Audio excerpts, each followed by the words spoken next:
नमस्कार, मी प्रसन्न जोशी. जय महाराष्ट्राच्या आज सकाळपासून सुरू असलेल्या मंत्रिमंडळ विस्ताराच्या विशेष महाफास्ट कव्हरेजमध्ये आपल्या सगळ्यांचं स्वागत. मंत्रिमंडळ विस्तार झालेला आहे. मंत्र्यांनी शपथा घेतलेल्या आहेत. आता उरलेला मुद्दा आहे तो शपथ घेतल्यानंतर खातं कोणतं मिळणार. अपेक्षा आहे दुपारपर्यंत संध्याकाळपर्यंत ही खाती लक्षात येतील, कारण शेवटी मुख्यमंत्र्यांना रशिया दौऱ्यावरती जायचे, त्यापूर्वी ते होईल. आणि आता यापुढचा मोठा सस्पेन्स हा तोच आहे. जोडीला शिवसेनेचं काय झालं, त्यांना लॉलीपॉप मिळाला अशा प्रकारची चर्चा आहे. 2 राज्यमंत्री पदं मिळालेली आहेत आणि शिवसेनेने ती घेतलेली आहेत. डरकाळ्या सगळ्या हवेत विरलेल्या आहेत. अखेर तुम्हाला जे रोपटं लावलं होतं त्याच्याच पाशी येऊन बसावं लागलेलं आहे उद्धव ठाकरे आणि मुख्यमंत्र्यांनी. पण या सगळ्या मोदी मंत्राचे धक्कातंत्राचे काय पडसाद आहेत आणि काय पदर आहेत समजावून घेणार आहोत. आपल्यासोबत विश्लेषक आहेत मान्यवर. आपल्यासोबत आहेत डॉक्टर भारत कुमार राऊत, माजी खासदार, ज्येष्ठ संपादक. त्यांच्याबरोबर आहेत दैनिक सकाळचे राजकीय संपादक प्रकाश अकोलकर सर, त्यांचंही स्वागत. आणि आपल्यासोबत आहेत जय महाराष्ट्राचे मुख्य संपादक डॉक्टर समीरण वाळवेकर. थोड्याच वेळात आपल्यासोबत हेमंत देसाई सुद्धा चर्चेत सहभागी होतील. समीरण सरांपासून सुरुवात करूयात. समीरण सर, आता शपथविधीचं कौतुक संपलेलं आहे. आता खातेवाटप आणि बाकीच्या चर्चा आहेत. याबद्दलचा सगळ्यात पहिला काय फील आहे, काय सेन्स आहे त्या बाबतीत? 3 मुद्दे मला प्रसन्न महत्त्वाचे वाटतात, जे आपण लक्षात घेतले पाहिजेत. शपथविधी हा अपेक्षेप्रमाणे होतो आहे, एक्सपान्शन होतोय, ज्याला खांदेपालट म्हणतोय तेही होईल, रिशफल असं आपण ज्याला म्हणतो. 3 मुद्दे महत्त्वाचे आहेत. सगळ्यात पहिलं म्हणजे शिवसेनेच्या पक्षप्रमुखांची या समारंभाला असलेली गैरहजेरी. दुसरं म्हणजे शेवटच्या मिनिटापर्यंत प्रयत्न करून सुद्धा शिवसेनेला अपेक्षेप्रमाणे कॅबिनेट मंत्रीपद न मिळणं आणि 2 राज्यमंत्री पदांवरच समाधान त्यांना ठेवायला लागलेलं आहे, समाधान बाळगायला लागलेलं आहे. आणि याच्यामुळे पक्षाच्या अंतर्गत कार्यकर्त्यामध्ये एक जो असंतोष आहे तो सुद्धा शिवसेनेच्या नेत्यांना पण जाणवतो आहे, पडती बाजू घ्यायला लागल्यामुळे. तिसरी महत्वाची गोष्ट म्हणजे नरेंद्र मोदींनी ज्या पद्धतीने आपलं सरकार चालवलेलं आहे केंद्रामध्ये, तोच कित्ता गिरवायचा प्रयत्न महाराष्ट्राचे मुख्यमंत्री देवेंद्र फडणवीस करतायत, हे स्पष्ट दिसून येत आहे. प्रत्येक मंत्र्याचा लेखाजोखा, त्याची कामगिरी, त्याचं प्रगती पुस्तक हे स्वतः मुख्यमंत्री ठेवतायत. मला वाटतं ते 3 पातळ्यांवर ठेवलं जात आहे. मुख्यमंत्री, दिल्लीतला हायकमांड आणि तिसरी एक पातळी जी अघोषित अदृश्य स्वरूपात असते ती म्हणजे राष्ट्रीय स्वयंसेवक संघाची पातळी. या पातळीवर या सगळ्या मंत्र्यांचा लेखाजोखा घेऊन आता जे काही धक्कातंत्र असा शब्द आपण कालपासून वापरतो आहोत ते बघायला मिळणार आहे. त्याच्यामध्ये अनेक महत्त्वाच्या मंत्र्यांची, अनेक म्हणण्यापेक्षा काही महत्त्वाच्या मंत्र्यांची, 3 किंवा 4 महत्त्वाच्या मंत्र्यांची महत्त्वाची खाती काढून घेतली जाण्याची शक्यता आहे. आणि चौथा मुद्दा म्हणजे ज्या मंत्र्यांची मंत्रिपद जाणार आहेत, ज्यांचे राजीनामे पुढच्या 3-4 तासामध्ये घेतले जातील, त्याच्यामध्ये नेमकं कोण असणार आहे, ती कशाकरता घेतली जाणार आहेत, काही वादग्रस्त प्रकरणं, काही आरोप, आणि सगळ्यात महत्त्वाचं म्हणजे जो मंत्र मोदींनी दिलेला आहे की no nonsense will be tolerated and Modi means business, तोच मूलमंत्र देवेंद्र फडणवीसांनी बाळगलेला आहे. कामगिरी चांगली असेल, सातत्य असेल तरच मंत्रिमंडळात राहायचं, नाहीतर सरळ घरचा रस्ता. हाच मंत्र मला वाटतं मोदी आपल्या या रिशफलमध्ये दाखवून देणार आहेत. हे आजचे महत्त्वाचे मुद्दे असतील. राऊत सर, जो आता समीरण सरांनी शब्द वापरला की परफॉर्म और पेरिश, त्यातलं पेरिश कोण होणार ते अजूनही स्पष्ट झालेलं नाहीये. त्याबद्दलचं तुमचे इनपुट्स काय, तुम्हाला काय वाटतं? ही अतिशय महत्त्वाची गोष्ट आहे की द गव्हर्नमेंट दॅट परफॉर्म्स अशी ज्यांची आतापर्यंतची घोषणा आहे, अशांना आता हा 1-1.25 वर्ष झाल्यानंतर अशा तऱ्हेची एक परीक्षा घेणं एक गरजेचंच आहे. आणि जर खरोखरच जर देवेंद्र फडणवीस यांनी जर का निपक्षपातीपणे जर का हे विचार केला तर त्यांच्याच पक्षातल्या अनेकांना त्यांना घरी पाठवावं लागेल. तसे अनेक मंत्री आहेत की ज्यांनी काहीच केलं नाही, असे अनेक मंत्री आहेत. काही मंत्र्यांनी दुसऱ्यांच्या खात्यात लुडबुडी केल्या, अशा तक्रारी खूप जास्त आहेत. आणि काही मंत्र्यांनी आपली जी कामं होती त्या कामांपेक्षा खूप जास्त काही करण्याच्या प्रयत्नांमध्ये नवे घोळ तयार केले, अशी सुद्धा प्रकरणं आहेत. या सर्वांना काही ना काही समज द्यावी लागेल. या सगळ्यांना काढून टाकणं गरजेचं आहे असं नव्हे, परंतु त्यांच्यापैकी काहींची खाती बदलावी लागतील, काहींना बाहेर काढावं लागेल आणि काहींना आत्ता तरी समज द्यावी लागेल किंवा त्यांना राज्यमंत्री म्हणून त्यांना दुसरा कुठला एक एफिशियंट, कार्यक्षम असा माणूस द्यावा लागेल. ही सगळी क्रिया त्यांना करावी लागेल. मला वाटतं ही ऑपरेशन्स आधी झालेलीच आहेत. त्यामुळे आता फक्त दुपारपर्यंत ती कशी जाहीर होतात हे फक्त बघायचं आहे. शिवसेनेचा जर विचार केला तर मग मला असं वाटतं की शिवसेना आणि भाजप हे संबंध हे तुझं माझं जमेना आणि तुझ्या वाचून कर्मेना अशा तऱ्हेचं हे संबंध निर्माण झालेले आहेत. त्यामुळे आम्ही याचना करणार नाही, आम्ही भीक मागणार नाही, आम्हाला पाहिजे ते मिळालं तरच आम्ही घेऊ, अशा तऱ्हेची भाषा करणाऱ्यांना केवळ जे आधी सांगितलं त्याप्रमाणे 2 राज्यमंत्री पदांवरच समाधान मानावं लागते. मला वाटतं हा शिवसेनेची पडती बाजू झाली. पण त्याचबरोबर जे आता म्हटलं जाते, अजून झाले की नाही मला माहीत नाही, की राम शिंदेंना कॅबिनेट मंत्रीपदी नेल्यानंतर जी गृह खात्याच्या राज्यमंत्र्याची एक जी जागा शिल्लक झालेली आहे, रिकामी झालेली आहे, त्या जागेवर कदाचित शिवसेनेच्या एखाद्या मंत्र्याची नेमणूक होईल असं बोललं जाते. तसं जर झालं तर हे कमीत कमी एक काहीतरी त्याच्यामध्ये त्यांना एक धक्का, म्हणजे चांगला सुखद धक्का बसेल, एक चेहरा दाखवण्यासाठी एक जागा राहील असं दिसतं. परंतु परत थोडंसं आणखी सांगतो की प्रत्येक गृहमंत्र्याबरोबर 2 राज्यमंत्री गृह खात्याचे असतात. त्यातल्या एकाकडे लॉ अँड ऑर्डर असते, बढत्या असतात, ट्रान्सफर्स असतात, तर दुसऱ्याकडे केवळ तुरुंग वगैरे अशा तऱ्हेची विभाग असतात. अशा विभागाकडे जर का शिवसेनेचा राज्यमंत्री दिला तर मला असं वाटतं की ते तोंडाला पानं पुसल्यासारखं आहे, त्याला काही अर्थ असेल असं मला वाटत नाही. सम्राट सर, इकडे एक मुद्दा तरी सुद्धा उपस्थित होतो, तो म्हणजे भाजपची जी मंत्रिमंडळाची सगळी रचना आता झालेली आहे, नवीन मंत्री घेतलेली आहेत, त्यामध्ये असं आपण म्हणू शकतो की तो मुख्यमंत्र्यांची छाप त्यावरती आहे. कारण असं म्हटलं जात होतं की मुख्यमंत्र्यांची पकड आहे आणि तेच फायनल करतात, जसं मोदींनी त्यांच्या मंत्रिमंडळाच्या बाबतीत केलं. अजून या लेवलचा स्तर, या लेवलची सुपिरियॉरिटी आज आपल्या देवेंद्र फडणवीसांची मुख्यमंत्र्यांची आलेली आहे का? मला असं वाटतं देवेंद्र फडणवीसांचं वय आणि थेट त्यांच्या पदरात आलेलं मुख्यमंत्रीपद या गोष्टींमुळे त्यांच्या मंत्रिमंडळातील किंवा बाहेरचे त्यांचे अनेक टीकाकार, समीक्षक किंवा राजकीय निरीक्षक हे बरंचसं अंडर एस्टिमेट करतात. बरं, काँग्रेसची आजपर्यंत पद्धत अशी होती की यादी ही थेट पक्षाच्या हायकमांडकडनं फायनल झाल्याशिवाय खाली फायनल होत नसे.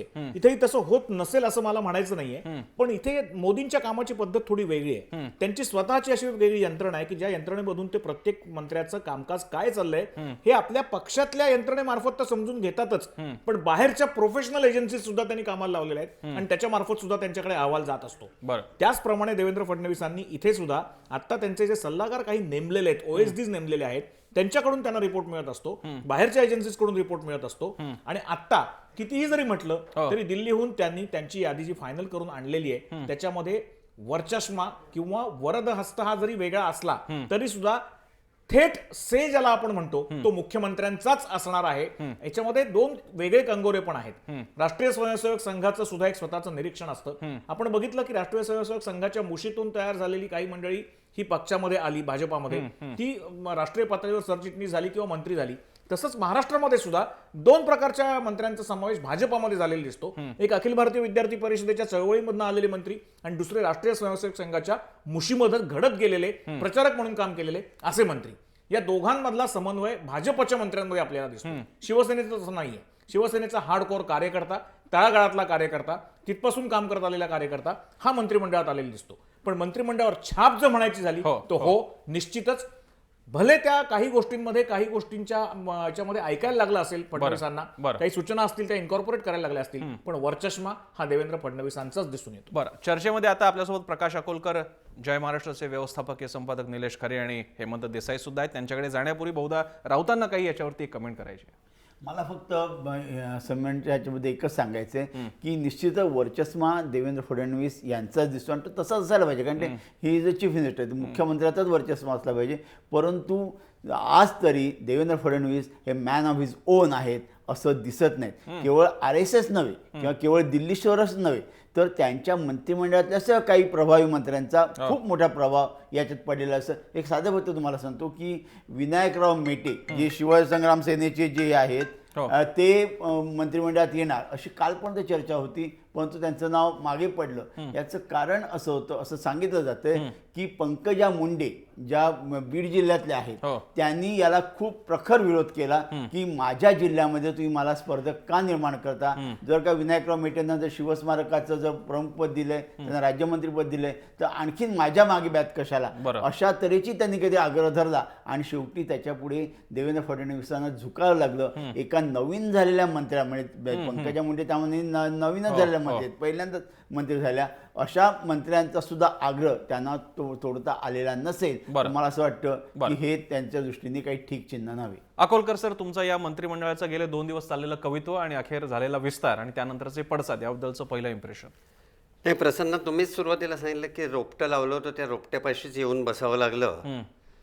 तर म्हणजे बसावं नाही लागलं नुसतं, त्या रोपट्याला आलेली फुलं आणि फळं ही पडती का शेजारी हे पण त्यांना बघायला लागलं. ते एक कॅबिनेट मंत्रीपद मागत होते, ते त्यांना मिळालं नाही आणि त्याच्याऐवजी 6 कॅबिनेट मंत्रिपदाच्या शपथा त्यांना घरी बसून टीव्हीवर उद्धव ठाकरे यांना बघायला लागल्या. म्हणजे हा त्यांच्या जखमेवर मीठ चोळण्याचा प्रकार होता. म्हणजे सुरुवातीला काल रात्री काय आज सकाळपर्यंत कोणालाही 6 कॅबिनेट मंत्री होतील असं कोणालाही वाटलेलं नव्हतं.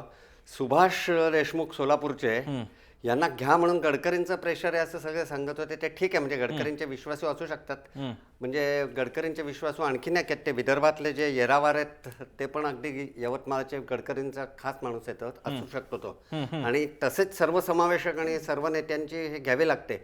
पण इतक्या लोकांना कॅबिनेट मंत्रीपद मिळेल असं उद्धव ठाकरे यांना वाटलेलं असणं शक्य नाही. आणि त्यातच पुन्हा काल त्यांनी जी बातमी पसरवली, म्हणजे ती खरी असेल का खोटी असेल माहिती नाही, की वायकर आणि ते जे महसूल खात्याचे राज्यमंत्री आहेत राठोड या दोघांना वगळा तरच आम्ही तुम्हाला समाविष्ट करून घेऊ.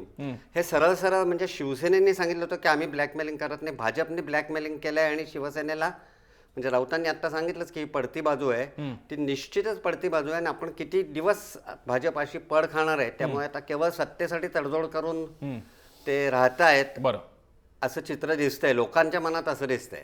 देसाईजी, हाच मुद्दा मी अकोलकरांचाच मुद्दा घेऊन तुमच्याकडे येतोय. जर का 2014 साली तुम्ही फार बोललात, त्याच्यानंतर तुम्ही सत्तेमध्ये सामील झालात, त्यानंतर तुम्ही विरोधी पक्ष सुद्धा झाला होतात. आता तुम्ही पुन्हा म्हणाला होतात की डरकाळी फोडणार आणि काय अभिमानाचं असणार तेच घेणार, बाकीचं काय घेणार नाही. 2 राज्यमंत्रीपद घेतली तुम्ही. मग स्वाभिमान गेला कुठे? आणि शिवसेनेच्या यापुढे पुढच्या आता निवडणुका येईपर्यंत स्वाभिमान, मराठी बाणा, शिवसेनेची डरकाळी या शब्दांना काही अर्थ उरलाय का?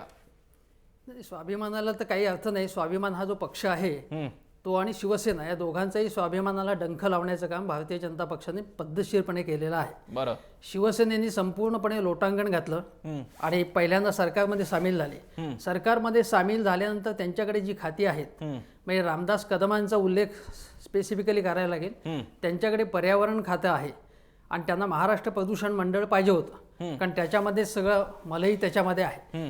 पण पर्यावरण खात्याने काय असं काम केलेलं आहे किंवा शिवसेनेच्याकडे जी काही खाती आहेत त्यामध्ये काही अपवाद वगळले तर त्यांनी परफॉर्मन्स काय केलेला आहे मुळात. बरं.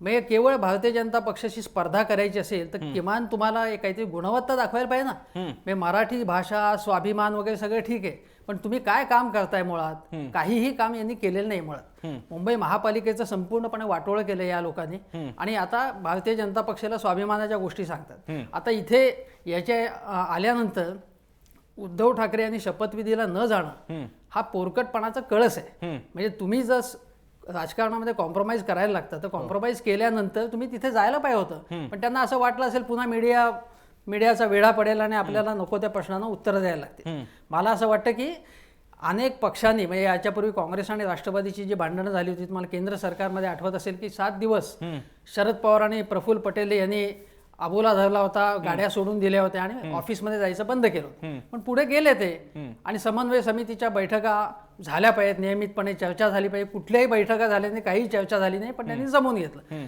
तर हे जमवून घेतलं पाहिजे. तुम्हाला तुमचा पक्ष वाढवायचा आहे तर पक्ष वाढवायचा असेल तर सत्तेत जायला पाहिजे, हे तर तुम्हाला माहिती आहे. नसेल तर सत्ता सोडून द्या. सत्ता सोडून ज्या खंबीरपणे ताकदीने पक्ष वाढवण्याची जी हिंमत लागते ती हिंमत तुमच्याकडे एक तर नाहीये. याचं कारण काय की तुमच्या पक्षामध्येच अंतर्गत मतभेद आहेत. ग्रामीण भागातले लोक, शहरी भागातले लोक यांच्यामध्ये मतभेद आहेत. विधान परिषदेमध्ये जे निवडून आले ते आमच्या डोक्यावर बसले, ते कॅबिनेट मिनिस्टर झालेत असं विधानसभेत त्या लोकांना वाटतंय. आणि अशा आणि शिवाय पक्ष फुटण्याची भीती आहे. तर हे सगळ्यात लक्षात घेता किमान एक डोकं स्थिर ठेवून व्यवहार्य पद्धतीने विचार करायला पाहिजे होता. पण शिवसेना अनेकदा पोरकटपणे विचार करते किंवा काम करते, ती परंपरा चालू आहे. मला वाटतं की उद्धव ठाकरे यांनी खूप चांगल्या पद्धतीने ग्रामीण महाराष्ट्रामध्ये पक्ष वाढवला, चांगल्या सीट्स निवडून त्यांच्या आल्या आहेत आणि भारतीय जनता पक्षाला सुद्धा शिवसेनेची गरज आहे. म्हणजे त्यांनी किती यांना लाथाडलं असेल आता तरी शिवसेनेला त्यांची आवश्यकता आहे, हे भारतीय जनता पक्षाला नाकारता येत नाही. पण तरी सुद्धा ब्लॅकमेलिंगला किती पातळीपर्यंत करायचं आणि त्याच्यातनं पोरकटपणा होऊन द्यायचा नाही, थोडंसं मॅच्युअर पद्धतीचं राजकारण करायचं, हे आधी शिकून घेतलं पाहिजे असं मला वाटतं. निलेश, आता भाजप आणि सेनेने मंत्रिमंडळाच्या निमित्तानं सगळे पत्ते ओपन केलेले आहेत. जी नावं वाटत होती जवळपास 30 नावं आलेली आहेत. काही फार कोणाचं वेगळं एक्सेप्शनली वेगळं नाव आलेलं नाहीये. यानंतर आता खाते वाटपाचा फार मोठी जबाबदारी असणार, कारण तिथे पुन्हा रुसवे फुगवे आहेत. ते पाहता कोणाचं पारडं जड आहे, कोणाचं कमी आहे? नाही, मुख्यतः शिवसेनेच्या हाती छोटंसं एक लॉलीपॉप गृहराज्यमंत्रीपदाचं देऊन या ठिकाणी शिवसेनेची बोळवण झाली आहे हे निश्चित आहे. आता प्रमुख चित्र जे आहे ते आज सायंकाळपर्यंत स्पष्ट होताना पाहायला मिळेल ते म्हणजे खाते वाटपाच्या माध्यमातून. सेनेची जी प्रमुख मागणी आहे ती म्हणजे सार्वजनिक बांधकाम मंत्रालय जे चंद्रकांत दादा पाटलांकडे ज्यांना महसूल मंत्री केलं जाणार आहे त्यांचं ते खातं MSRDC जे सार्वजनिक उपक्रमाचं आहे एकनाथ शिंदेकडे त्याला जोडून द्यावं. ही मागणी जर मान्य झाली तर काही प्रमाणावर शिवसेनेला यश मिळालं असं म्हणायला हरकत नसेल. दुसरीकडे रामदास कदम यांचं जे पर्यावरण विभाग आहे त्याचं जे पर्यावरण महामंडळ आहे ते मंत्रालयाशी जोडून दिलं जावं किंवा त्याच्या अखत्यारीत आणलं जावं अशी दुसरी मागणी शिवसेनेची आहे. या दोन मागण्या जर सायंकाळपर्यंत मंजूर झाल्या तर शिवसेनेला काही प्रमाणावर हाती यश आलं असं म्हणायला जागा असेल. मात्र जर या दोघही मागण्या भाजपनं देवेंद्र फडणवीसांनी धुडकावून लावल्या तर अक्षरशः ठेंगा दाखवला, लॉलीपॉप दिला, याच शब्दामध्ये शिवसेनेच्या या मंत्रिमंडळातल्या प्रवेशाची किंवा या दोन मंत्रिपदांची गणना जी आहे ती केली जाईल. राऊत सर, इकडे जर का जातीय समीकरण बघितलं तर एक विशिष्ट दिसणारी गोष्ट म्हणजे जवळपास 3 पेक्षा जास्त आता धनगर मंत्री आहे. त्यामध्ये जो माधव सगळं जे समीकरण होतं म्हणजे भागवतांपासून इकडे रुजवण्याचा प्रयत्न झाला प्रमोद महाजन आणि गोपीनाथ मुंडेंचे गुरु, ते आता जास्त प्रकर्षाने राबवण्याचा प्रयत्न होतोय. आता उघडपणे तो सत्तेतला वाटा या 3 प्रमुख समाजांना देऊन मराठा राजकारणाचा डॉमिनन्स कमी करण्याचा प्रयत्न आता अधिकृतरित्या सुरू झालाय. असा जर प्रयत्न असेलच तर मला असं वाटतं तो अत्यंत श्रूढ आणि लांब पल्ल्याचा विचार आहे असं दिसतं. याचं कारण धनगर समाज जो आहे हा धनगर मराठा समाजाच्या खालोखाल एक अत्यंत ऍक्टिव्ह अत्यंत कृतिशील असा हा समाज आहे. तो संख्येनेही मोठा आहे, तो अनेक ठिकाणी राजकीय दृष्ट्या आणि सामाजिक दृष्ट्या प्रभावी आहे, त्यांच्याकडे शिक्षण सुद्धा जास्त आहे. असं असल्यामुळे हा समाज जर का आपल्याकडे खेचण्याचा प्रयत्न जर अशा असं काही करून जर देवेंद्र फडणवीस आणि त्यांचे दिल्लीतले मार्गदर्शक जर करत असतील तर मला वाटतं अतिशय चांगली गोष्ट आहे. 3 मंत्री ह्याच्यामध्ये घेऊन हा प्रश्न सुटेल असं नाही. पण जिल्हा परिषद निवडणुका आहेत, तिकडच्या आणखी स्थानिक वेगवेगळ्या मंडळांच्या निवडणुका आहेत, याच्यात सुद्धा जर का धनगरांना प्राधान्य मिळालं तर ते जास्त प्रभावी ठरेल. कारण हा जो समाज आहे यांना राज्य पातळीवरची किंवा केंद्र पातळीवरच्या नेतृत्वामध्ये स्वारस्य नाही. त्यांना स्वारस्य आहे त्यांच्या जिल्हा परिषद, त्यांच्या तालुका पंचायती याच्यामध्ये त्यांना किती प्रभावी प्रतिनिधित्व मिळतं ह्याच्यावर त्यांचा सगळा भरोसा आहे. आणि तसं जर दिलं तर मला असं वाटतं की मराठा समाजाला एकाकी पाडण्याचं काम जे चालू झालेलं आहे, एका बाजूला दलित समाज, एका बाजूला मराठा समाज आणि यामधल्या OBC मधला हा अत्यंत प्रभावी समाज, याच्यासाठी हे खूप उपयुक्त अशा तऱ्हेचं. निलेश नाही सर, यात अगदीच माधवचा मुळात या ठिकाणी उल्लेख झालेला आहे. त्यामुळे माधवच्या पुढे जात जी भाजपची रणनीती आहे ती माधवमची नाही. माधव म्हणजे जे आहे माळी धनगर आणि वंजारी, माळी धनगर वंजारी जो आहे त्याच्या पुढे आणखी एक जोडावा माधवम. माधव हा आता माधवम होतोय. मराठा समाजालाही बरोबर घेऊन चालणं, पूर्णतः मराठा विरहित राजकारण हा काही भाजपचा या ठिकाणचा उद्देश नाही. पश्चिम महाराष्ट्रामध्ये धनगर आणि मराठा या दोघांनाही बरोबर घेऊन जाण्याचा प्रयत्न आहे. कारण शाहू महाराजांच्या वंशजांना ज्या स्वरूपामध्ये राज्यसभा देण्यात आली त्यातून काय सिद्ध करायचं आहे तर मुख्यतः मराठा समाजालाही आपल्याबरोबर घेऊन आपण चालतोय हे दाखवलं जात आहे. त्यामुळे तो माधवचा फॉर्म्युला माधवमकडे घेऊन जाण्याचा प्रयत्न जो आहे तो भाजपचा पाहिला. आणि दुसरा निलेश त्याला असा एक अँगल आहे की गोपीनाथ मुंडेंच्या नंतरच्या काळामध्ये आणि आता छगन भुजबळ जेलमध्ये असताना ओबीसींच्या नेतृत्वाबद्दलचा एक फार मोठा प्रश्न आता उभा झालेला आहे. ओबीसींच्या नेतृत्वामध्ये त्याही वेळेला बघितलं असेल तर निलेश तुला आठवत असेल की गोपीनाथ मुंडेंनी प्रकाश बापू शेंडगेंपासून वंजारा आणि वंजारी जमातींच्या एका मोठ्या मेळाव्याचं आयोजन आझाद मैदानावर केलं होतं, ज्याच्यापासून एक वेगळं वळण हे संपूर्ण ओबीसी चळवळीला मिळालं होतं. त्या काळात कायमच असं समजलं जायचं की गोपीनाथ मुंडे आणि अजूनही समजलं जातं आणि छगन भुजबळ हे दोघंही ओबीसी समाजाचं अनभिषिक्त नेतृत्व करतात, नेते त्यांचे मानले जातात महाराष्ट्रातले. आज दुर्दैवाने मुंडे नाही आहेत आणि भुजबळ तुरुंगामध्ये आहेत.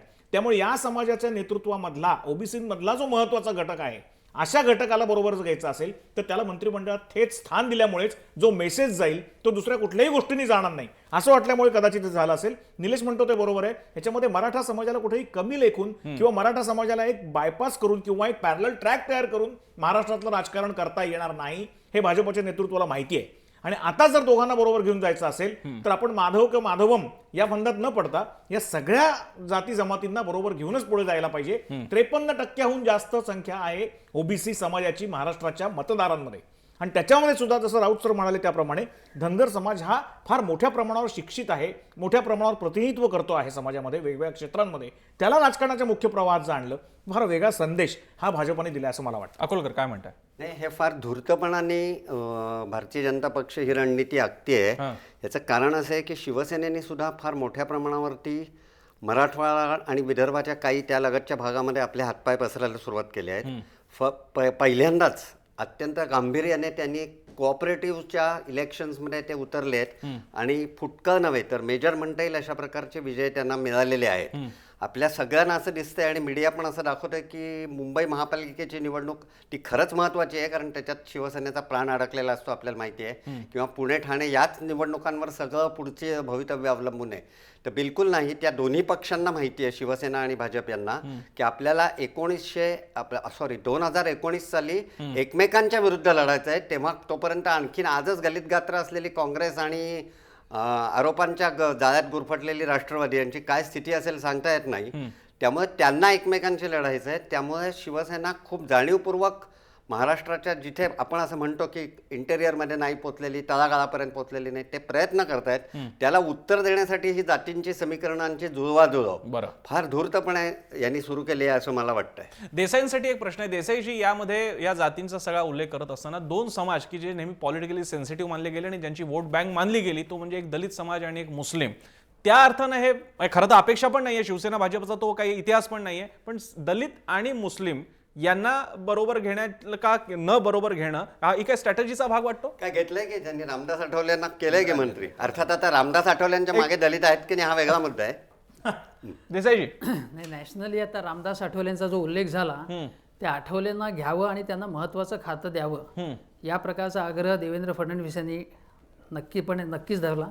आणि आपण जर लक्षात घेतलं तर संपूर्ण देश पातळीवरती अनुसूचित जाती जमातीच्या लोकांना जास्त तिकीटं देण्यामध्ये भारतीय जनता पक्षाचा वाटा जास्त नक्कीच आहे. महाराष्ट्राच्या पातळीवरती जेवढं ठळकपणे आपल्याला अजून दिसत नसलं, मला आठवतंय की पूर्वीच्या काळात सुद्धा दिलवरसिंग पाडवी वगैरे जे त्यांचे नेते होते त्यांना भारतीय जनता पक्षाने म्हणजे आदिवासी समाजातले त्यांना चांगलं स्थान दिलेलं होतं. पण दलितांच्या याच्या बाबतीत मात्र तुम्ही म्हणताय ते बरोबर आहे, ते जेवढं स्थान मिळायला पाहिजे तेवढं दिलं नाही. पण येत्या काळामध्ये ते नक्की देतील.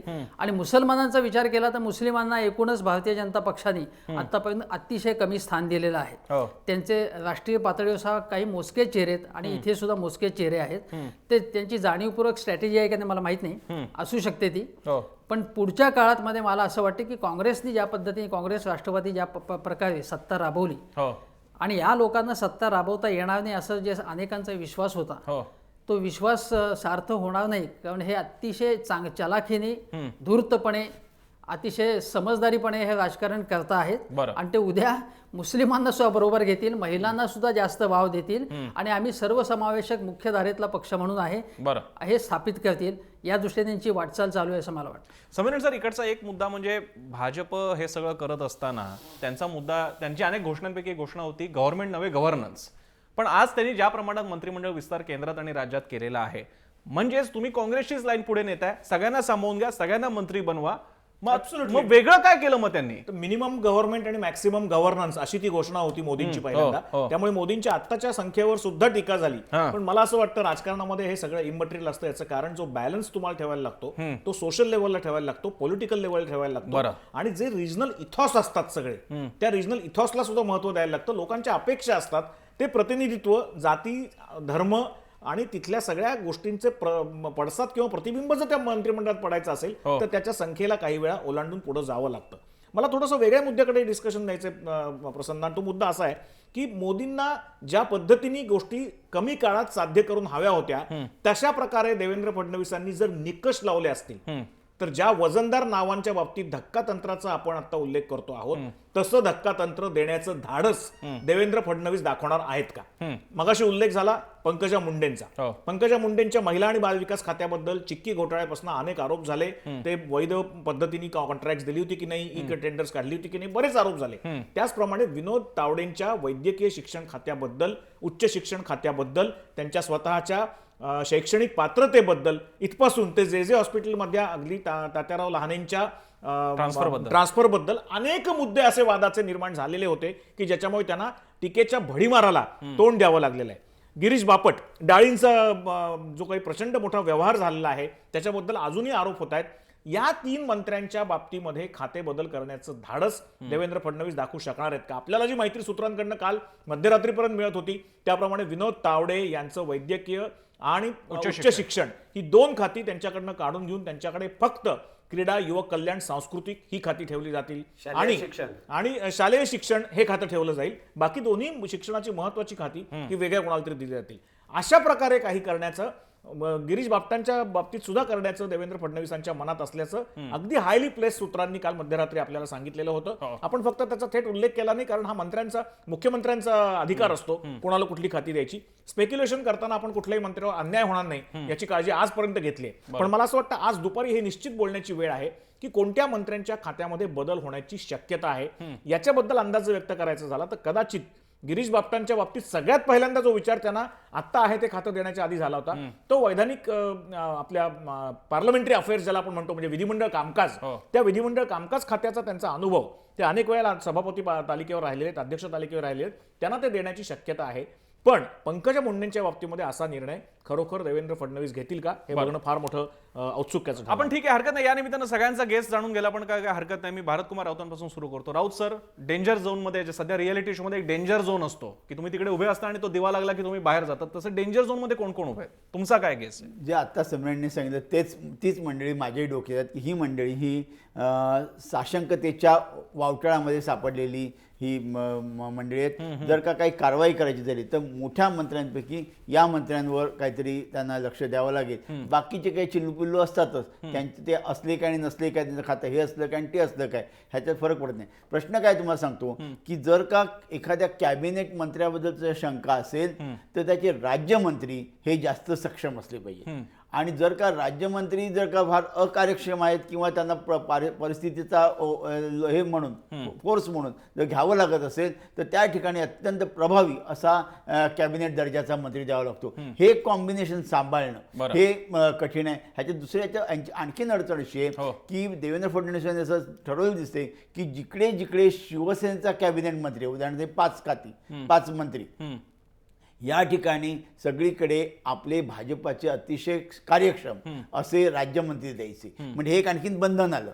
आणि त्याचबरोबर जिकडे त्यांचे राज्यमंत्री आहेत तिकडे तसा एक कॅबिनेट मंत्री द्यायचा, तेवढा स्ट्रॉंग कॅबिनेट. ही सगळी बंधनं असल्यामुळे त्यांच्या मॅन्युअरिंगवर हा खूप मोठा परिणाम त्याचा झालेला आहे. अकोलकर सर, तुमचा गेस? नाही, पहिले म्हणजे त्यांना ते वायकरांचा काहीतरी निर्णय घ्यावा लागेल. आणि रामदास कदमांचं नाव आलंच की ते पर्यावरणाचं ते त्यांना फार धोक्याचे ठरणार आहेत. कारण शेवटी जैतापूरचा विषय हा कधी ना कधी या सरकारच्या काळात निघेल आणि जैतापूरवरनं भाजप आणि शिवसेना यांची भूमिका 2 ध्रुवांनी इतकी वेगवेगळी आहे हे आपल्याला सर्वांना माहिती आहे. अशा वेळेला पर्यावरण खातं रामदास कदमांकडे ठेवायचं का? आणि शिवाय रामदास कदम हे त्या म्हणजे पर्यावरणासारखं संवेदनशील आणि विकास आणि विशेषतः निरंतर विकासाच्या दृष्टीने मदत करणाऱ्या खात्याला कार्यक्षम आहेत की नाही, म्हणजे खरं तर त्यांची पात्रता आहे का नाही असं म्हणावं लागेल. हा विचार करावा लागेल. कालच अफवा होती संध्याकाळी की वायकरांना वगळाच रवींद्र वायकरांना, कारण त्यांच्यावरही भ्रष्टाचाराचे आरोप झालेले आहेत. त्यामुळे या लोकांचं ते काय करतात ही कमालीची उत्सुकता आहे.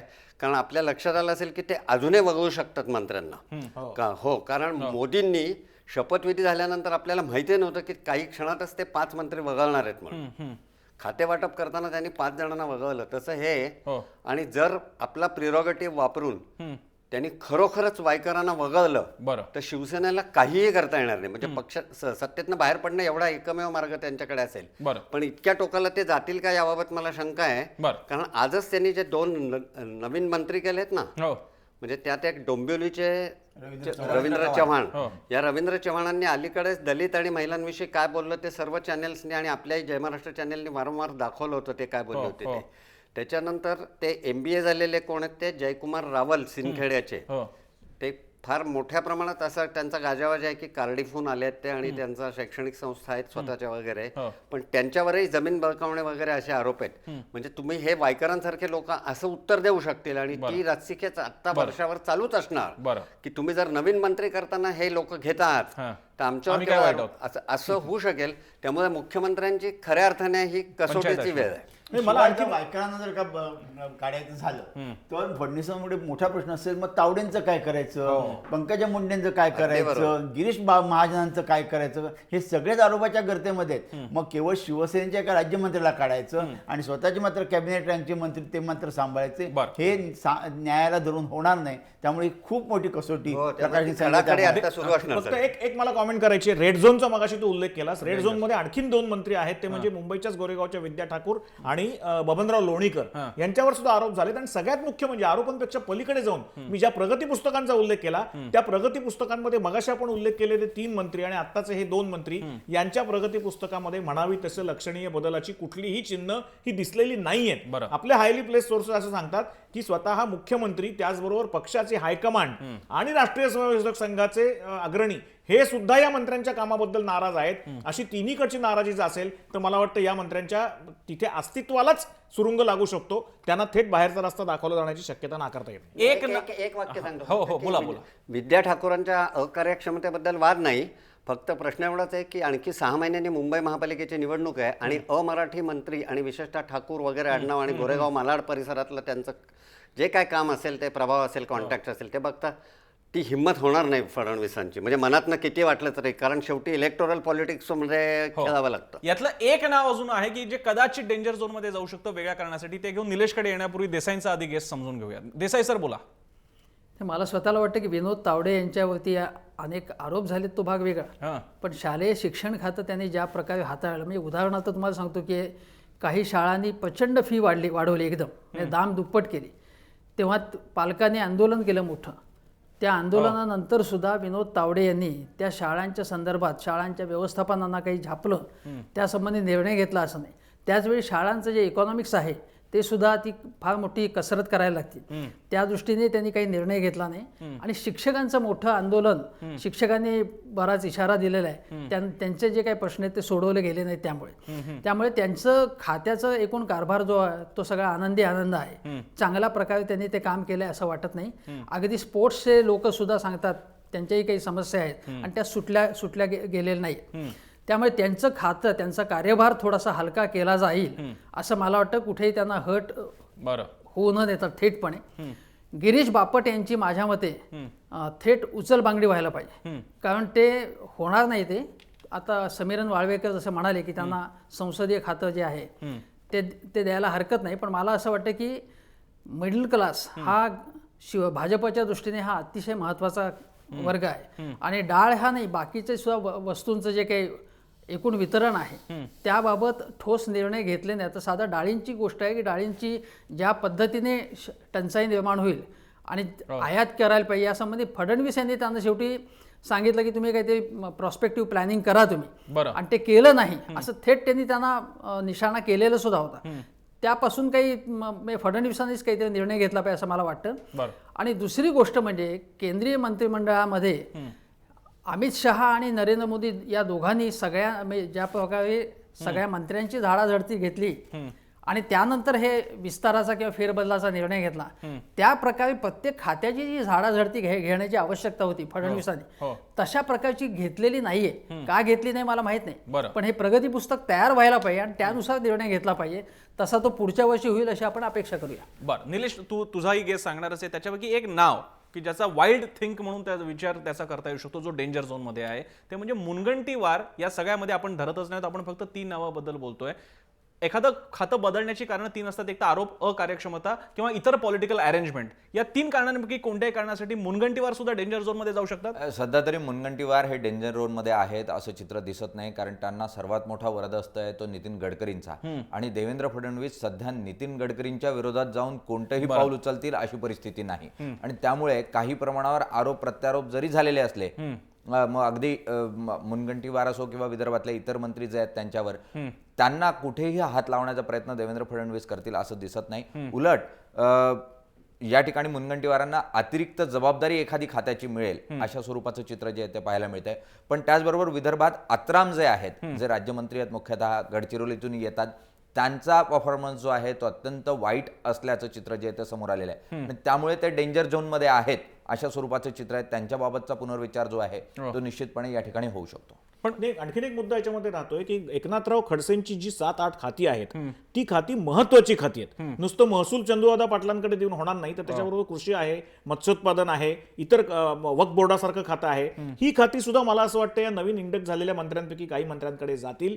आणि सगळ्यात मुख्य म्हणजे या सगळ्या मंत्रिमंडळामध्ये ज्याला क्रमांक 2 ची पोस्ट मानण्यात येतं ती 2 ची पोस्ट निश्चितपणे चंद्रकांत पाटलांकडेच असणार आणि त्यांच्याकडे महसूल खातं जाणार. ही गोष्ट अगदी सूर्यप्रकाश आहेत की सत्य. याचं कारण असं की चंद्रकांत दादांकडे सार्वजनिक बांधकाम खातं पण आहे. ही 2 खाती एका मंत्र्यांकडे असणं हे याच्या पुढच्या काळात शक्य होणार नाही. तेही तितक्याच ताकदीच्या कुठल्या तरी मंत्र्याकडे द्यायला लागेल. किंबहुना ते आमच्याकडे द्या अशी शिवसेनेची मागणी आहे. ती मागणी भाजप कुठल्याही परिस्थितीत मान्य करेल असं वाटत नाही. भले कुठलीही महामंडळाची आणि याची कारणं एकत्र असण्याची दिली जात असली तरी मुख्य पहिल्या 5 क्रमांकाची खाती ही भाजप स्वतःकडेच ठेवेल. गृहमंत्रीपदे मुख्यमंत्र्यांकडेच असेल. पण चंद्रकांतदादा पाटलांना जर महसूल खातं दिलं तर त्याचा लॉंग टर्म संदेश जो आहे तो आपण लक्षात घेतला पाहिजे. चंद्रकांतदादा पाटील हे या मंत्रिमंडळातले क्रमांक 2 चे अत्यंत वजनदार नेते म्हणून याच्या पुढे आपल्याला बघायला मिळतील. याच्यानंतरच्या महाराष्ट्राच्या राजकारणातच नव्हे तर राष्ट्रीय राजकारणात सुद्धा त्यांची अमित शहांची असलेली जवळीक लक्षात घेता एकेकाळचे दोघेही सहकारी आहेत, विद्यार्थी परिषदेत काम केलेले आहेत, तेव्हा त्यांचं राजकारणातलं महत्व या निमित्ताने अधोरेखित होईल. आणि त्यांच्याकडे जर समजा दोन्ही खाती दिली किंवा फक्त महसूल जरी दिलं तरी सुद्धा ते राजकारणातले महाराष्ट्राच्या 2 नंबरचे नेते म्हणून यापुढे गणले जातील.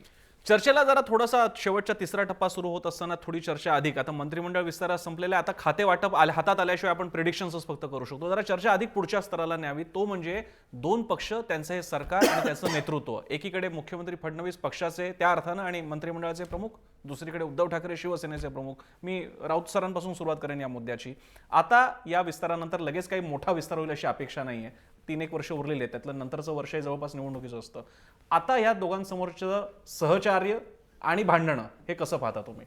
भांडा पण नांदा प्रकार असं एक वाटत होतं की या विस्ताराच्या निमित्तानेच ही बोट फुटेल असं एक मानलं जात होतं. सुदैवाने ते झालेलं नाही. बोट अजून तरी एकसंध आहे, परंतु ही अजून अशी किती काळ ही बोट राहील ह्याच्याबद्दल अजूनही मला शंका आहे.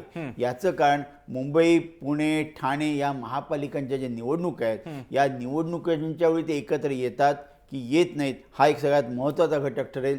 त्याच्यानंतर निवडणुका झाल्यानंतर जर का पुढची सत्तेची वाटणी आहे हा दुसरा महत्त्वाचा घटक ठरेल. आणि मला असं वाटतं की सूनर दॅन लेटर शिवसेनेपासून अलग व्हावं ही भाजपाची भूमिका आणि मनस्थिती आहे. फक्त आता प्रश्न असा आहे की त्यांचे हात अडकलेत. जर का शिवसेना बाहेर पडली सरकारातून तर त्यांना अपरिहार्यपणे राष्ट्रवादी काँग्रेसचा म्हणजे शरद पवारांचा पाठिंबा घ्यावा लागेल. तसा घेतला त्यांच्या मंत्र्यांविरुद्ध जी काही कारवाई करतायत ती त्यांना थांबवावी लागेल. हे कसं करता येईल, याच्यासाठी कुठला चेहरा तुम्ही जनतेला दाखवू शकाल हा प्रश्न आहे. त्याच्यामुळे हे एकत्र राहिले आहेत. दुसरी आणखीन एक त्याच्यामध्ये एक अशी रिमोट पॉसिबिलिटी, दूरची शक्यता अशी मानली जाते की असं होईल का की देवेंद्र फडणवीस आणि किंवा भाजपा ही मंडळी ही शिवसेनेच्या असंतुष्ट किंवा अति असंतुष्ट अशा एक 20 आमदारांना राजीनामे देऊन घरी बसवतील का? तसं जर झालं तर मग कधी असं होऊ शकेल की सभागृहाचं संख्याबळच कमी होईल आणि त्याच्यामुळे आहे त्या स्थितीमध्ये हे सरकार चालवू शकतील आणि मग या मंडळींना पुन्हा निवडून नाही आणालं. पण ही लॉंग टर्म प्रोसेस आहे. त्याच्यामुळे जर तर किंतु परंतु खूप आहेत. त्याच्यामुळे आहे त्या स्थितीत हा मोडलेला संसार हा काही काळ तसाच चालू ठेवणं हे दोघांनाही क्रमप्राप्त आहे असं दिसतं. अकोलकरजी, याच्यातल्या पॉसिबिलिटीज? हे कधी ना कधी तुटेल असं भरतकुमार राऊत यांना वाटतंय. म्हणजे आत्ता तुटेल असं त्यांना वाटत होतं, पण ते म्हणाले की ती बोट काही फुटली नाही. आता महापालिका निवडणुकांच्या वेळेला काय होईल? मी मला अशी खात्री वाटते की 2019च्या निवडणुकांपर्यंत हे तुटणार नाही. बरं, हे कायमच बरोबर राहतील. हे असेच लढतील. शिवसेना कदाचित बाहेर पडली नाही आणि समजा भाजपने त्यांना स्वतःहून बाहेर काढलं तरी त्यांना राष्ट्रवादीचा पाठिंबा थेट घ्यावा तर लागेल. तो थेट घेतील की नाही माहिती नाही. तो अप्रत्यक्ष चालू ठेवतील ते. म्हणजे अल्पमतातील सरकार पडू न देण्याची काळजी घेईल राष्ट्रवादी.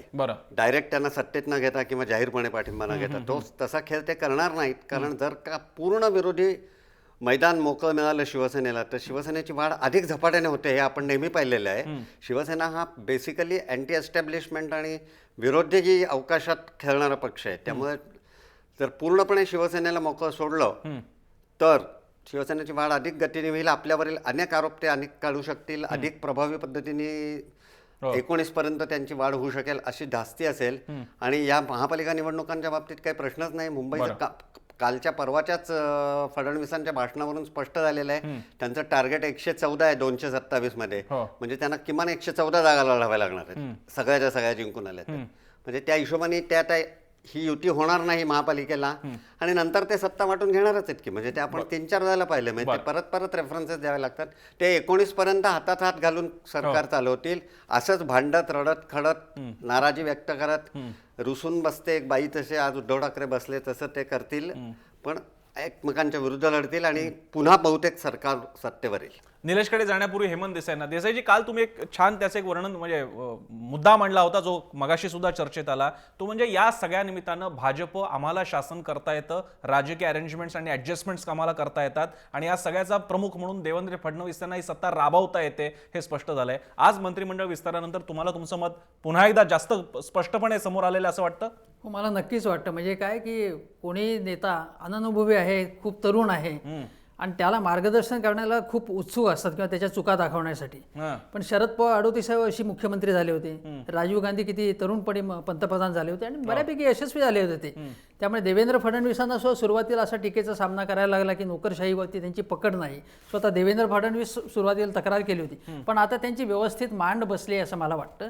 आणि त्यांनी ज्या पद्धतीने आतापर्यंत सरकार चालवलं त्यामध्ये फार तक्रारी करायला जागा नाहीये. पण मला हे जे तुम्ही भविष्य वर्तवण्यासाठी सांगताय, मला असं वाटतं की शिवसेना आणि भारतीय जनता पक्षाची जी युती आहे ती महापालिकेमध्ये नंतर तर होणारच आहे, पण त्यानंतर 2019च्या अगोदर काही काळ ही शिवसेना कदाचित बाहेर पडेल आणि त्यासाठी एखादा इश्यू हातात घेईल आणि त्यानंतर हा संसार मोडण्याची शक्यता आहे. पण तोपर्यंतच्या काळामध्ये भारतीय जनता पक्षाच्या बाजूने आता संपूर्ण जनमत आहे. तेव्हा जर भारतीय जनता पक्षाच्या बाजूने राहिलं नाही आणि खूप फिरलं तर भाजपला शिवसेनेची अधिक गरज पडेल आणि त्यानंतर पुन्हा एकत्र येईल, तुटणार नाही. त्यामुळे त्याच्यावरती अवलंबून आहे नॅशनली किंवा स्टेट लेवलला कशा प्रकारचं राजकीय वातावरण उभं राहते. आत्ता तर असं दिसतंय की आता राष्ट्रवादी आणि काँग्रेस हे जवळजवळ जिवंतच नाही अशा प्रकारची स्थिती आहे. निलेश इकडे त्यामुळे या पुढच्या काळामध्ये एकदम वातावरण आता फिरेल असं नाही, पण कुठल्याही महत्वाच्या इश्यूवरनं वातावरण फिरू शकतं. अण्णा हजारेंचं आंदोलन होईल, वातावरण फिरेल असं कोणाला वाटलं होतं, त्यामुळे काही घडू शकतं. बरं निलेश, अशी शक्यता आहे? काँग्रेसला अण्णा हजारेंचा फटका बसला, पण त्याच्या मागे एक मोठी पार्श्वभूमी 15 वर्षाची होती, 10 वर्षाची होती, असं भाजपच्या बाबतीत होऊ शकतं? नाही, सध्या तरी तशी परिस्थिती दिसत नाही. पहिल्या 2 वर्षामध्ये ज्या स्वरूपाची अँटी इन्कम्बन्सी किंवा शासन करता येत नाही अशा स्वरूपाचा एक नाराजीचा स्वर सर्वसामान्यांमध्ये असं चित्र दिसत होतं, तो काही प्रमाणावर ओसरताना पाहायला मिळतोय. आणि देवेंद्र फडणवीसांचं जसं सर म्हटले, देसाई सर, की पकड घट्ट होते, त्या स्वरूपाची पकड ही शासनावरची प्रशासनावरची घट्ट होताना पाहायला मिळते. मात्र जर सेनेचा विचार आपण केला, जो प्रमुख मुद्दा आपण चर्चा करतोय, भाजप आणि शिवसेनेची युती कितपत टिकेल, तर बोट असा उल्लेख झाला. मुख्यतः ही बोट नाही तर ही मोट आहे. वेगवेगळ्या मुद्द्यांवर म्हणजे सत्ता, पैसा यासाठी बांधली गेलेली ही मोट आहे. आणि ही मोट जी आहे या प्रवाहातून वाहत राहील. सर्वात महत्वाचा खडक जो या प्रवाहात येणार आहे तो मुंबई महानगरपालिकेचा आहे. हा जर पार या युतीनं योग्य पद्धतीनं केला तर ही युती टिकेल. जर हा खडक या मोठेवर आदळला तर निश्चितपणे 2019च्या अगोदर सेना ही या युतीतून बाहेर पडताना पाहायला मिळेल. कारण सेनेचा पूर्ण जीव, आर्थिक नाड्या या मुंबई महानगरपालिकेत आहे. आणि हा जर जीव भाजपनं काढून घेतला तर निश्चितपणे सेना ही युतीतून दूर होताना पाहायला मिळेल. निलेश, टायटॅनिकचा उल्लेख करायचा का? टायटॅनिक प्रमाणे नाही, मी आणखी वेगळा उल्लेख करतो. देसाई सर, मी तो समीरण सरांसाठी सांगतो. निलेश म्हणतोय ती मोट आहे, हे म्हणताय ते बोट आहे. समीरण सर, शोलेमध्ये जी 2 व्हीलर दाखवली आहे त्याच्यात एकाच्यात धर्मेंद्र आणि एका याच्यात अमिताभ बसलेला आहे, ती एका ठिकाणी वेगळी होताना दाखवली आहे आणि नंतर पुढे जाऊन परत ती जॉईंट होते. ते खरं तर हे असं प्रकार आहे का? अगदी हे असंच होणार आहे. कारण महापालिकेत वेगळे जरी लढले तरी महापालिकेनंतर ते एकत्र येण्यातच तिथलं सरकार किंवा तिथला महापौर कोणाचा, उपमहापौर कोणाचा, स्टँडिंग कमिटी कोणाचे ठरणार आहे. पण बोट आणि मोठ म्हणजे यातले काही बोट फुटायची जरी नसली किंवा मोठ बांधायची जरी असली, त्या मोठेला जर काही भोग पडायचं नसलं तर मुळात दोघांच्या नियतीमध्ये खोट असता कामा नये. आणि ही खोट आता आहे हे सिद्ध का झालं तर साधं उदाहरण म्हणजे मुख्यमंत्र्यांनी अमित शहाच्या भेटीनंतर मी तुम्हाला फोन लावून त्यांच्याशी चर्चा करून देतो असं आश्वासन उद्धव ठाकरेंना दिल्याचं सांगितलं जात होतं. ते त्यांनी केलं नाही. त्याच्यानंतर मग सुभाष देसाई आणि इतर नेत्यांना मुख्यमंत्र्यांना भेटायला जावं लागलं. त्यांचं म्हणणं घेऊन परत मातोश्रीवर जायला लागलं. हा घटनाक्रम आपण जर लक्षात घेतला, एक कल्पना करून बघा, अकोलकरांचा हा फार आवडीचा विषय आहे आणि अकोलकरांच्या अभ्यासाचाही विषय आहे त्यांनी अशा कित्येक भेटी बघितलेल्या आहेत. हे जर बाळासाहेब ठाकरे असताना झालं असतं तर तिकडनं प्रमोद महाजन धावत सुटले असते, तिकडनं अडवाणींचा किंवा वाजपेयींचा फोन आला असता आणि हा सगळा विषय जागेवर संपला असता. आता मुनगंटीवार यांना फायबरचा वाघ घेऊन जावं लागतं. त्या वाघाचे सुद्धा 2-2, 3-3 अर्थ काढले गेले की तो वाघही भुसा भरलेला होता, मग डरकाळीच्या पुढे याचं करायचं काय, आम्ही तुम्हाला वाघ भेट देतोय म्हणजे आम्ही तुमच्या नेतृत्वाला मानतो आहोत, आम्ही तुम्हाला बाजूला टाकत नाही आहोत, असा एक अर्थ काढला गेला. आणि दुसरा भुसा भरलेला वाघ आहे असाही अर्थ काढला गेला. तेव्हा टीका करायच्यांना वाटेल ती टीका करता येते, पण पॅचअप करण्याकरता आज सुधीर मुनगंटीवारांना यावं लागतं. त्यावेळेला प्रमोद महाजन येत होते. हा फार मोठा फरक आहे. अडवाणी नाही, जिल्हे आपण एक महत्वाची गोष्ट करतो. आपण एक विध घाटेंचं एक वाक्य आहे की उपमा या नेहमी अर्धवट असतात आणि त्यामुळे त्या फसव्या असतात. ह्या अशा उपमा देण्यामध्ये आपण काही अर्थ नाही. ती परिस्थिती वेगळी होती. तेव्हा भाजपाला शिवसेनेमध्ये जाण्याची जास्त गरज होती. त्यामुळे जे प्रमोद महाजन बोलत होते, प्रमोद महाजन काही स्वतःच्या निसा बोलत नव्हते, ते अडवाणी आणि वाजपेयींच्या सांगण्यावरून तिकडे बोलत होते आणि त्यांच्याकडे सर्वाधिकार दिलेले होते शिवसेनेबरोबर बोलण्याचा. आणि त्याच्यातलं एक अंडरलाईन हे असं होतं अनलिखित, त्या एका बैठकीमध्ये प्रमोद महाजनने आम्हाला सांगितलं होतं, अक्कलकर त्या मीटिंगमध्ये होते, की असं सांगितलेलं होतं मला की कुठल्याही परिस्थितीमध्ये युती तुटू द्यायची नाही. बरोबर. असं मॅन्डेट महाजनांकडे होतं. आज असं मॅन्डेट बीजेपीने कोणाकडे दिलंय का? ते मुनगंटीवारांकडे दिले का? ते देवेंद्र फडणवीसांकडे दिले का?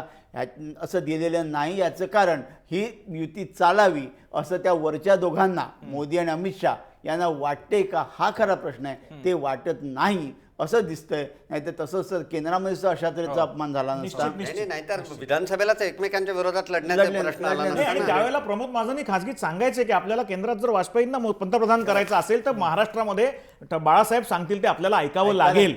आणि त्यावेळेला अर्थातच भाजप छोटा भाऊ होता, आता भाजप मोठा भाऊ आहे. केंद्रात कोणाला निवडून आणायची गरज नाही. ऑलरेडी मोदींमुळे सगळं झालेलं आहे. त्यामुळे आता परिस्थितीत आमूलाग्र बदल झालेला आहे. नाही, एक गोष्ट मी सांगतो अगदी वेगळ्या संदर्भातली आहे ही. 85 सालची विधानसभा निवडणूक भारतीय जनता पक्ष हे शरद पवारांच्या पुलोदमधून लढली होती. तेव्हा त्यांच्या 12-15 जागा निवडून आल्या होत्या. पुढच्या 5 वर्षात सगळं राजकारण बदललं, हिंदुत्ववादी राजकारण झालं. बाळासाहेबांनी भगवी शाल खांद्यावर घेतली आणि 90 साली त्या युतीतनं भाजप लढली, तेव्हा त्यांचे 42 आमदार निवडून आले. त्यामुळे भाजपला हे कायम शिवसेनेचं ऋण मान्य करावं लागेल. महाराष्ट्रात भाजपचा विस्तार आणि सपोर्ट जो काय पाया वाढला, 42 आमदार निवडून आल्याची परिणती प्रचंड झाली. ते लक्षातच आलं. आपल्या 95ला सत्ता पण आली त्यांची, पण हे 90ला जे 42 आमदार निवडून आले त्याच्या सर्वस्वी बाळासाहेब ठाकरे यांचा करिश्मा आणि त्यांनी घेतलेल्या सभा या कारणीभूत होत्या. त्यामुळे भाजपला कायम महाराष्ट्रात जे पाय रोवले, आज 123 जागांचा टेंभाटे मिरवत आहेत, त्याबद्दल त्यांना शिवसेनेचा ऋणी राहावं लागेल. मला एक शेवटची 5 मिनिटं उरलेली असताना एक मुद्दा थोडा नाजूक आणि आता फारच अनप्रेसिडेंटेड असा मुद्दा आहे. तो म्हणजे जे युतीच्या काळात, आता युतीचाच तुम्ही उल्लेख केला 95चा, त्यावेळी एक घटना घडली होती. ती म्हणजे कुठल्या का कारणाने का होईना शेवटच्या एका वर्षात मुख्यमंत्री बदलले होते. ते किती मोठं पोटण कारण होता हा वादाचा मुद्दा आहे. मला निलेशपासून हा मुद्दा सुरू करायचा आहे. निलेश, शेवटी महाराष्ट्राचं पॉलिटिक्स हे कास्ट पॉलिटिक्स आहे, भारतातलं हे रिलिजन आणि कास्टचं पॉलिटिक्स आहे. अशी काही शक्यता, आपण बाकीचे मंत्री कसे जातील हे म्हणतोय. मनोहर जोशी मुख्यमंत्री होते, आताही देवेंद्र एक्झॅक्टली. फडणवीस मुख्यमंत्री. म्हणून मला विचारायचं आहे, आपण बाकीचे सगळे मुद्दे सोडून द्या, स्वतः मुख्यमंत्र्यांची चेअर 5 वर्षासाठी स्थिर आहे का? मुख्यतः जोपर्यंत नरेंद्र मोदी यांचा वरदहस्त हा देवेंद्र फडणवीसांवर आहे तोपर्यंत ते मुख्यमंत्रीपदी कायम आहे. आणि सध्या परिस्थितीत तरी देवेंद्र फडणवीसांसमोर अशी कोणतीही अडचण येईल असं दिसत नाही. पण जर मराठा राजकारण किंवा मराठा आरक्षणाचा मुद्दा हा अत्यंत कळीचा मुद्दा महाराष्ट्रातल्या राजकारणाचा झाला, तसं होईल असं वाटत नाही. पण जर झालाच आणि जर सर्व मराठा समाज हा भाजप विरोधी वातावरण तयार करून सत्तेत परत येण्याचा प्रयत्न करतोय असं चित्र निर्माण झालं तर मराठा चेहरा द्यावा लागेल. त्या परिस्थितीमध्ये चंद्रकांत दादा पाटील जे नंबर 2चे मंत्री म्हणून आता पाहायला मिळत आहेत, ते मुख्यमंत्री पदाचे उमेदवार म्हणून समोर येऊ शकतात. त्यांच्यात ते कॅलिबर आहे नाही, मराठा समाज त्यांना आपलं मराठा म्हणून नेतृत्व म्हणून किती मानतो हा प्रश्न जरी वेगळा असला तरी दुसरा मराठा नेता विनोद तावडे, जो अगोदरच विनोद तावडे हे अडचणीत आहेत आणि त्यामुळे एकच चेहरा सध्या तरी दिसतोय, तो पर्याय म्हणून चंद्रकांत दादा पाटील असतील. मात्र सद्य परिस्थितीत देवेंद्र फडणवीसांना अशी कोणतीही अडचण येईल असं दिसत नाही. पण तरी सुद्धा मी शेवट समीरण सरांवरती करण्यापूर्वी, देसाई सर, मी इथे हा मुद्दा काढायचे कारण होतं ते म्हणजे शालिनीताई पाटील यांचं एक विधान होतं, तुम्हाला आठवत असेल. नाईक ज्यावेळी फार मोठ्या पिरियडसाठी 1 दशकासाठी मुख्यमंत्री राहिले होते त्यावेळी शालिनीताई त्यांनी हे ऑन रेकॉर्ड विधान केलं होतं, मराठा समाजाला किती काळ असं सत्तेच्या बाहेर राहावं लागेल. मी तोच संदर्भ देऊन आपल्याला विचारतो की 5 वर्ष, प्रश्न मुख्यमंत्री काही चूक करतील याचा नाहीये, पण इथलं जातीचं समीकरण सांभाळण्यासाठी मराठा कार्ड वापरण्याचा प्रयत्न होईल का? आणि अगदी आता थेटच विचारायचं झालं तर शेवटच्या किमान 1 वर्षात का होईना चंद्रकांत दादा पाटील मुख्यमंत्री होतील का? मला तसं वाटत नाहीये. एक तर काय की फडणवीसांची प्रतिमा आणि त्यांना स्वीकारार्हता त्यांच्या जातीमुळे सगळ्या याच्यामध्ये त्यांची आहे असं मला वाटतं, ती वाढेल. बरं. पण कदाचित ते जाऊ शकतील केंद्रीय मंत्रिमंडळामध्ये, मग तसं प्रमोशन मिळू शकेल आणि त्या हिशोबाने काय ते होईल. आता नरेंद्र मोदी आणि शहांच्या सगळं याच्यावरती अवलंबून आहे. पण नरेंद्र मोदी आणि शहा यांची जी आता स्थान आहे ते 2019 पर्यंत बरकरार राहील का, तर त्या देवेंद्र फडणवीस सुरक्षित राहतील. पण तुम्ही जे म्हणताय मराठा कार्ड, तसं अशा आठवण देता येईल अशी की इंदिरा गांधींनी सुद्धा मराठ्यांना शह देण्यासाठी अन्य जातींना जवळ केलेलं होतं आणि त्यांचेही मुख्यमंत्री झाले. आता वसंतराव नाईक कुठल्या याचे होते तुम्हाला माहिती आहे, 11 वर्ष दीर्घकाळ त्यांनी राज्य केलं. त्यामुळे मला असं वाटत नाही की केवळ फडणवीसांच्या जातीमुळे आणि चंद्रकांत पाटलांच्या जातीमुळे ते मुख्यमंत्री होतील, त्यांच्या एकूण परफॉर्मन्समुळे होतील. आणि मोदी हे तसा परंपरागत केवळ विचार करतात असं नाही. बरं. थोडा ठीक. जातीचा पातीचा केवळ तेवढाच विचार करतात असं नाही, कार्यक्षमतेचा सुद्धा विचार करतात.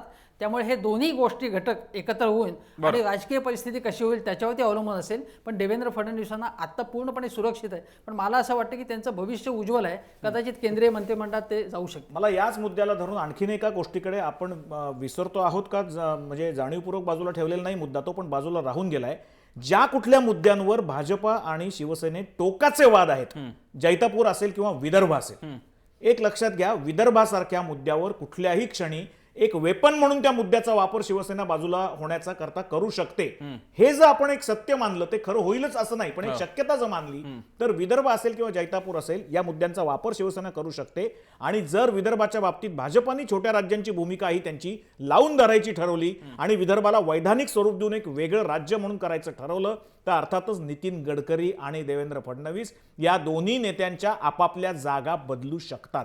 हे आपण जाणीवपूर्वक लक्षात ठेवायला पाहिजे. आपण जर तरचा विचार करतोय म्हणून जर तरच्या विचारामध्येच पुढे जाऊन बोलायचं झालं तर याच्यामध्ये मगाशी आपण मुद्दा काढलेलं जे मराठा समाजाचं नाव आहे चंदूदादा पाटलांचं, ते महाराष्ट्रामध्ये पुढे येऊ शकतं. आणि मग विदर्भाचं समजा स्वतंत्र राज्य झालं तर नितीन गडकरींसारख्या नेत्याचा अर्थातच प्राधान्याने विचारू शकतो. ही सगळी जर तरची गणित आहेत. पण परफॉर्मन्स ओरिएंटेड जर बघितलं तर देवेंद्र फडणवीसांचा मेसेज एकच आहे, don't take me for ride. मला माझ्या वयामुळे किंवा अनुभवामुळे डिस्कार्ड करायचे दिवस संपले.